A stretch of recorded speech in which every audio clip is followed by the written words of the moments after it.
You guys weren't lying, you can see yourself, yeah. Hey guys, so this is my story. So it was a warm afternoon on September 15th. The first day of SITB with Ashley was starting in exactly 1 hour. And I left my apartment only to be met with the rats scattering away on the sidewalk. What a lovely Boston day, I thought to myself. I exited my building with the knowledge that this was my first commute to class alone, and granted, one of the last. Upon entering directions into my phone, I experienced my first feeling of panic that day, when it told me it would take over an hour to get to class. Realizing I was already late at that rate, I booked it to wherever it was my phone was bringing me. I realized I reached my next point of confusion, traveling in the opposite direction as the last time I commuted with a group. I happened upon a bridge with a sign containing the familiar letter T on it. Of course, following my logic at the time, I followed this sign, happening upon a bench where I sat. Something didn't seem right. Nobody was around, no trains had come in all the time I was there, and I could only see a huge expanded map of Boston showing only purple lines on it. After exchanging texts with my friend Bella, who was already at class waiting for me, she helped me come to the realization that I was indeed waiting for the commuter rail to take me to the outskirts of Boston, most likely. And at this point, I only remember experiencing sheer and utter terror, feeling the sun really beating down hard on me at that point.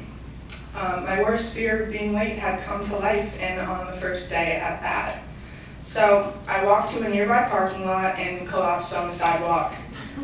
So utterly disappointed in myself for not being able to do this alone. I tried to reroute myself, but I remember being so distraught that I couldn't even see my phone screen anymore. My only coherent thought was to call my mom, and we now laugh at this phone call almost daily.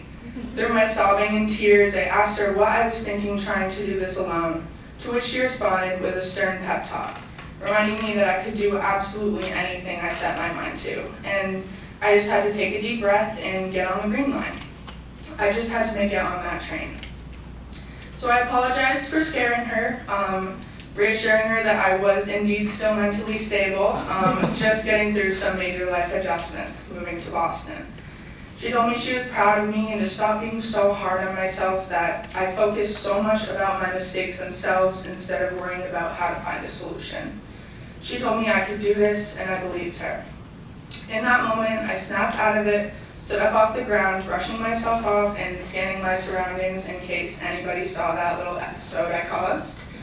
And now finally hightailing it to Harvard Ave, I was once again met with a sign containing the familiar letter T on it, but this time I knew that it was the right one.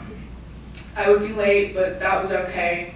I did the best with the information I had at the time, never fully comprehending what the whole idea of a commuter rail was anyway.